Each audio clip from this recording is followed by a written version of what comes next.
You know, any time seems like a good time to be an American, but from June through July, we really rock the red, white, and blue. Well, this year, 2 patriotic projects make our list of must-dos. We are making a flag door hanger and a trio of paint stick stars.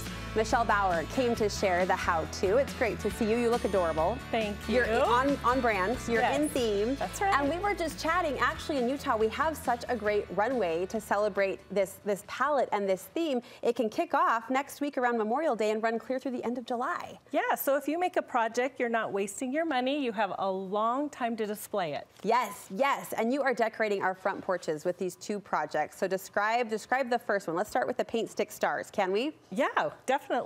Okay, so these are so fun. So basically you can pick up some paint sticks from your local Home Depot or Lowe's or whatever. Yeah.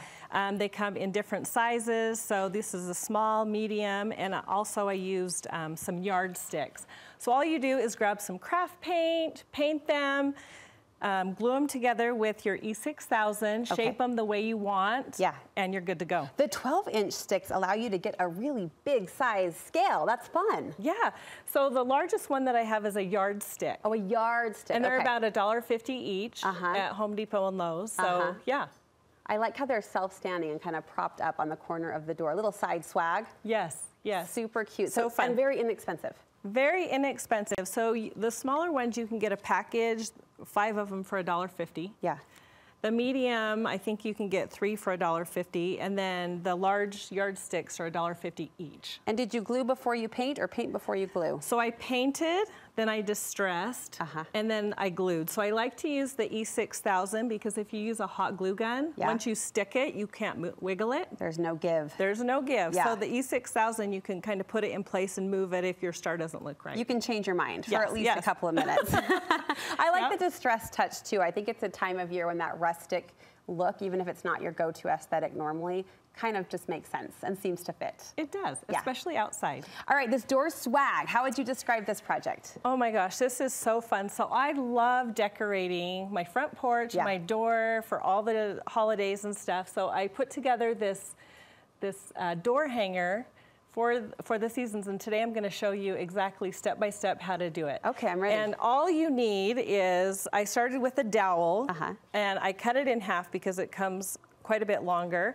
Then you want to grab some ribbon, some twine, anything like that, and you want to tie it around the end. So I've already done one end. Okay. You want to leave some extra at the top so you can hang it on your door. And then on the other end, I'm going to show you how to tie it. So all I'm going to do is grab the end, just wrap it around several times, tie it in a knot, and then I like to secure the knot with some super glue, Gorilla Glue or something, because with the wind sometimes it can come unraveled. A smart girl likes reinforcement. That's right. Yes. So after that, you're gonna grab your fabric. So what I did is I had about 4 or 5 different colors of fabric.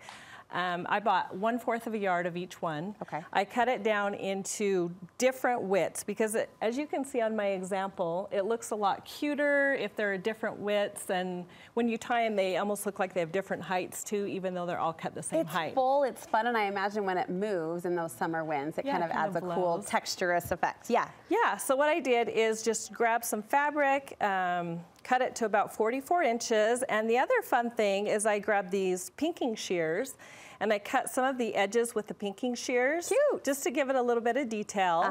And you don't have to worry about fray checking it or anything like that. Yeah. So once you've cut all your fabric strips, you want to grab your dowel. And they're the same length, just different width. Yep, right? Same lengths, just different width. The effect. And then you can see just the way it's knotted, it looks, the bottom of it looks like it's different lengths, but it's really not. Okay, okay. So all we're gonna do is just wrap it over the top of the dowel. Oh, you're just knotting this too? We're just knotting it. Easy does it. Yep, and just, yep.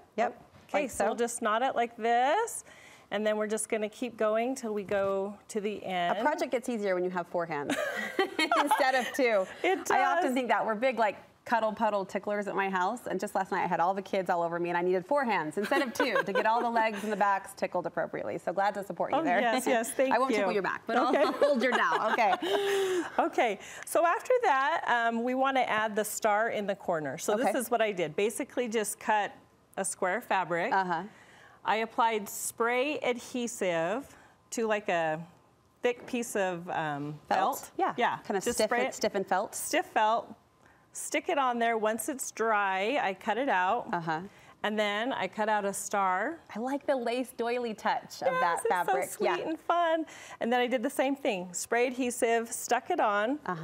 And then in my example, I did some red stitching around the edges too. I saw that. It's just for detail. Super cute. That detail though, from the pinking sheer kind of edge, the jagged edge to the stitching detail, that really does jump out and make a difference. Yes, for sure.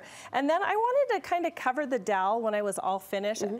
Okay, first of all, I'll have to back up. So I attached the star just with the E6000 again. Let it dry, but then I wanted to cover this edge too because it looked unfinished. So I grabbed this, I cut this with my laser cutter, but you could really use any kind of piece of wood, extra molding you have at home, ribbon, anything like that, just fabric. A finishing piece. A finishing piece. And I just E6000 it right over the top. Look at you. Easy So does fun. it. I'll say it again, but that E6000 makes it a really approachable project. Not a lot of power tooling involved. Nope, not at all. All right. I love it. I love it so much. And it hangs there proudly on your door. Like I said, it could hang next week and carry you through the 24th here in Utah. For sure. I love it, Michelle. Thank you so much. How can we connect with you at your online boutique? You can follow me on Instagram @_thepinklemon, or I'm on Etsy, the Pink Lemon Store. Love your creative brain. Love how simple you make these creative projects. And now our porch thanks you too. It'll be decked out. Thank you. In the red, white, and blue. Glad we're jump starting these projects early so we can all get ahead of it and have a porch as cute as Michelle's. Great job. Thank you again. Thank you.